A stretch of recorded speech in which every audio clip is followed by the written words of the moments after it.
Assalamualaikum warahmatullahi wabarakatuh. Perkenalkan, nama saya Amara Diviana Caniago, NRP 1061181110000026. Pada kesempatan kali ini, saya akan menjelaskan kembali mengenai materi ADC dan DRC yang telah disampaikan pada perkuliahan mata kuliah aplikasi teknologi cerdas. Materi yang pertama adalah ADC atau Analog Digital Converter.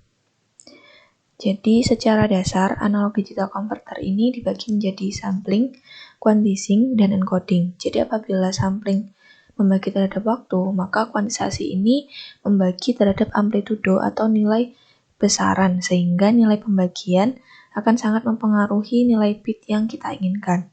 Sedangkan encode sendiri yaitu mengkodekan pembagian sinyal yang telah dilakukan. Terdapat aturan yang harus dipatuhi ketika melakukan sampling, di mana menurut teorema Shannon ini, nilai frekuensi sampling setidaknya harus sebesar minimal 2 kali dari nilai frekuensi sinyal asli. Untuk lebih jelasnya, sampling secara logika adalah menekan suatu tombol dalam periode yang tetap, misal per 1 detik, maka dia akan menjadi suatu lipatan atau rentang nilai tertentu. Saat tombol ditekan, maka jalur kiri dan kanan akan menyambung dan XS akan memiliki nilai tertentu. Kemudian quantizing, pemecahan atau pembagian. Jadi misal kita mempunyai suatu tiang, maka tiang tersebut akan dipotong dengan resolusi yang tetap, di mana resolusi bergantung pada nilai bit yang diinginkan. Nilai resolusi adalah nilai skala ukur maksimal yang dibagi dengan cacahannya. Misal nilai maksimalnya adalah 12 dan dia dicacah menjadi 10, maka resolusinya akan sebesar 1,2. Kemudian untuk encoding sendiri adalah nilai hasil cacahan yang didapat dari proses sampling dan quantizing tadi diberikan kode tertentu, misal 1, 2, 3, dan seterusnya. Untuk nilai digital, maka pengkodean dilakukan dengan angka biner yaitu 0 dan 1. Kemudian dalam ADC sendiri terdapat 4 metode yaitu flash ADC, sigma delta ADC, dual slope converter, successive approximation converter. Kita akan membahasnya satu persatu. Yang pertama adalah flash ADC. Flash ADC ini merupakan bentuk yang paling sederhana dari ADC. Nilai R ini adalah nilai kuantisasi dengan rentang tegangan maksimal adalah Vref. Setelah didapatkan nilai pembanding, maka nilai tersebut dicari komparasinya pada komparator. Apabila nilai input masuk dalam non-inverting, maka pembanding masuk dalam inverting.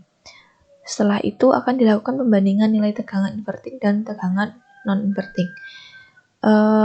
Jika hasil pembandingan lebih besar pada nilai inverting, maka keluarannya adalah 0. Dan sebaliknya, jika lebih besar pada nilai non-inverting, maka keluarannya akan dihasilkan 1. Setelah didapatkan nilai dari masing-masing titik yang berbeda, maka akan dilakukan encoding untuk mengubah suatu nilai derajat menjadi nilai biner. Kelebihan dari flash ADC sendiri, prosesnya ini sangat cepat, namun bila bit yang diinginkan tinggi, maka komparator akan semakin banyak dan resolusinya akan rendah, serta menghabiskan banyak biaya dan menghabiskan banyak daya. Untuk teknik selanjutnya adalah sigma delta ADC. Jadi oversample dari input signal merupakan bentuk integral untuk sigma delta ADC sendiri. Output dari bentuk integral nanti akan dikomparasi dalam komparator. Nah, rangkaian tersebut akan dimasukkan dalam low pass filter, di mana di sistem ini hanya akan memunculkan sinyal yang lebih rendah dari frekuensi filter, dan kemudian masuk dalam sampel desimator untuk mengubah nilai ke dalam bentuk digital. Pada sigma delta ADC terdapat umpan balik untuk melakukan pengecekan. Kelebihan dari sigma delta ADC sendiri memiliki resolusi yang sangat tinggi dan tidak terlalu membutuhkan komponen dengan nilai yang sangat presisi. Namun, karena terdapat umpan balik, maka akan terjadi slow response karena terjadi oversampling. Teknik yang selanjutnya adalah dual slope converter. Konsep dual slope ini hampir sama dengan sigma delta ADC, yaitu menggunakan integrator. Namun yang dilihat adalah kapan kapasitor melakukan pengosongan dan pengisian. Konsep yang diterapkan adalah memberikan saklar yang bergantian antara input dan referensi. Saat saklar dihubungkan ke referensi, maka akan jadi pengisian. Sebaliknya, saat saklar dihubungkan ke input, maka akan terjadi pembuangan atau pengosongan, sehingga terdapat waktu times up dan times down. Kelebihan dari dual stop converter sendiri, nilai inputnya dapat berupa rata-rata, tahan terhadap noise serta akurasinya tinggi, namun responnya lambat dan membutuhkan komponen dengan nilai presisi yang tinggi.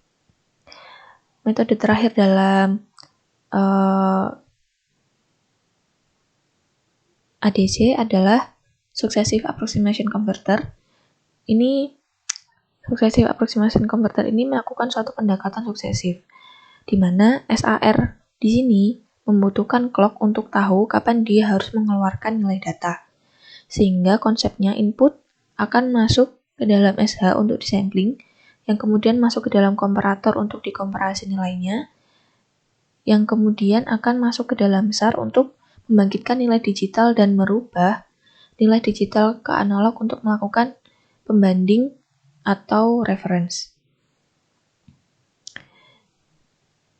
Successive Approximation Converter ini menggunakan algoritma, kemudian menggunakan NBIT, membandingkan VDAC dan VIN, melihat MSB dari DAC untuk dibandingkan.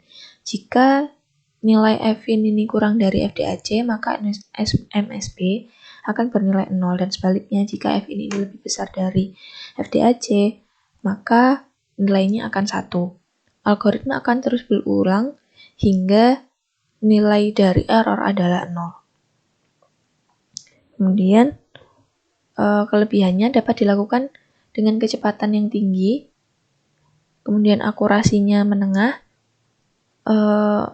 rasio antara ongkos dan kecepatannya seimbang. Namun, saat membutuhkan resolusi yang tinggi, SAR-nya akan lambat, dan kecepatannya hanya dibatasi 5 Mbps. Berdasarkan dari penjelasan AJ tadi, dapat diambil kesimpulan bahwa pada metode dual swap ini dapat dilakukan pada bit yang pada resolusi yang menengah, sementara untuk flash ini dapat dilakukan pada resolusi yang rendah. Successive approximation ini sama dengan dual swap dapat dilakukan pada resolusi yang menengah, sementara untuk sigma delta dapat dilakukan untuk resolusi yang cenderung tinggi. Untuk perbandingan antara kecepatan dengan biayanya, untuk dual swap-nya sendiri memiliki kecepatan yang lambat, namun biayanya medium. Tipe flash ini memiliki kecepatan yang sangat cepat, namun membutuhkan biaya yang tinggi. Kemudian successive approximation ini kecepatannya medium hingga cepat, namun dia memiliki biaya yang rendah. Pada sigma delta sendiri, kecepatannya dia itu rendah atau lambat dan biayanya rendah. Selanjutnya adalah materi DAC atau Digital Analog Converter. DAC adalah bagaimana kita mengambil sinyal fisik yang ada di alam yang kita ubah menjadi suatu bentuk digitalnya atau elektrik. Sinyal elektrik yang diubah masih berbentuk analog yang kemudian diubah oleh ADC menjadi bentuk digital. Dari data digital kemudian dilakukan pengolahan data untuk pengukuran, analisis, dan lain sebagainya. Untuk melakukan perubahan dari alam, maka sinyal digital yang ada diubah menjadi analog dalam bentuk elektrik. Hal tersebut disebut digital analog converter yang merubah variabel elektrik dalam suatu variabel fisik menggunakan akuator. DAC adalah tentang sinyal fisik dan sinyal kontrol yang ada di alam. Keduanya dalam bentuk sinyal analog yang bersifat kontinu. DAC dilakukan untuk kepentingan mengolah data dari bentuk analog menjadi bentuk digital. DAC adalah kebalikan dari ADC. DAC merubah bentuk digital ke analog yang dapat berupa tegangan atau arus. Perubahan digital input menjadi digital output pada DAC akan berbentuk linear karena memiliki resolusi yang tetap. Kapasitas memiliki konsep pengisian dan pengosongan. Jika pada suatu rangkaian terdapat satu sumber yang terhubung dengan saklar yang dihubungkan dengan kapasitor, maka terdapat pewaktuan pada pengisian dan pengosongan kapasitor. Berdasarkan konsep DAC, maka nilai level tegangan yang ada untuk 0 akan setara dengan 0,8 dan untuk 1 akan setara dengan 2-5. Karena terdapat saklar on-off, maka input akan sesuai dengan sinyal yang didapatkan. Dari nilai digital dapat diubah menjadi sinyal analog dengan menggunakan summing amplifier. Apabila kita menggunakan 4 bit DAC converter, maka kita juga akan membutuhkan 4 input summing amplifier. Teknik dari DAC sendiri ini ada 3, diantaranya Kelvin divider, binary weighted, dan R2R leader. Untuk teknik Kelvin divider sendiri menggunakan konsep penyalaan atau pemilihan saklar. Pada teknik ini terdapat modifikasi, yaitu menggunakan digital potential meter. Kemudian teknik yang kedua adalah binary weighted. Di sini menggunakan summing amplifier sebagai penghubung arus, menggunakan transistor di binary weighted. Binary weighted ini sangat tidak disarankan untuk bit yang besar karena membutuhkan summing resistor yang sangat presisi. Kelebihannya sendiri, konstruksinya murah dan konversinya cepat. Namun, membutuhkan nilai resistor yang besar, presisi yang tinggi, mahal, dan membutuhkan switch yang singkat. Untuk teknik DAC yang ketiga adalah R2R. R2R sendiri memiliki 2 mode, yaitu mode tegangan dan mode arus. Mode ini akan sesuai dengan output yang kita inginkan. Pada teknik R2R sendiri, dia memiliki 2 tipe, yaitu R dan 2R. Jadi, dia kelebihannya hanya membutuhkan 2 nilai resistor, yaitu nilai R dan nilai 2R, dan tidak membutuhkan presisi yang tinggi. Namun, kekurangannya memiliki kecepatan konversi yang rendah. DAC sendiri memiliki beberapa spesifikasi, di antaranya resolusi. Resolusi sendiri merupakan nilai dari Vref dibagi dengan 2 pangkat n bit. Resolusi sendiri ini menggambarkan seberapa besar tingkat kenaikan dalam 1 bit. Kemudian ada speed atau kecepatan, ini menggambarkan tingkat konversi dari satu input digital ke analognya. Tingkat konversi sendiri tergantung pada kecepatan jam sinyal input dan waktu penyelesaian. Ketika input berubah dengan cepat, maka kecepatan konversi DAC harus tinggi. Kemudian ada linearity. Linearity ini menggambarkan perbedaan antara analog yang diinginkan dan keluaran aktual di atas kisaran penuh dari nilai yang diharapkan.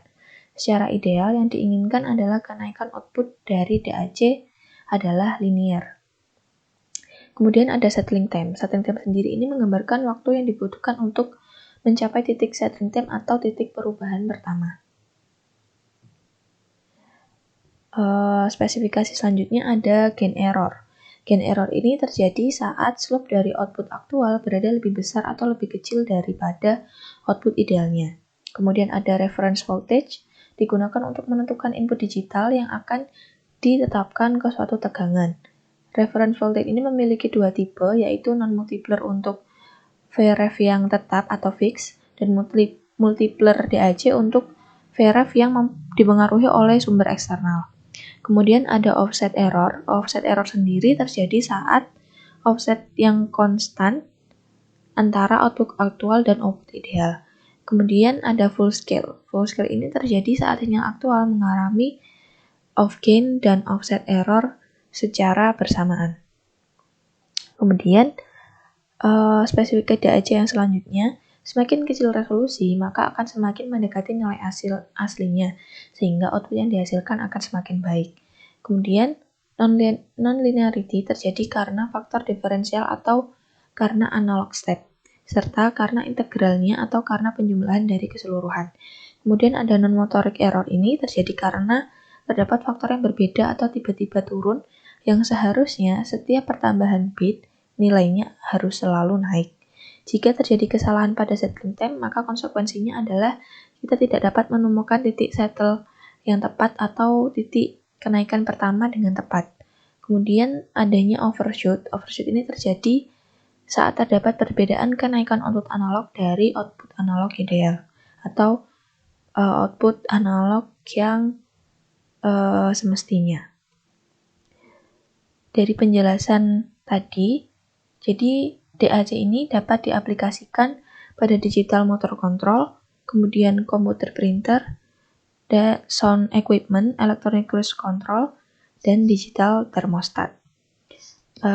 Dari penjelasan ADC dan DAC tadi, saya kira sudah cukup. Semoga bermanfaat. Mohon maaf apabila ada kesalahan.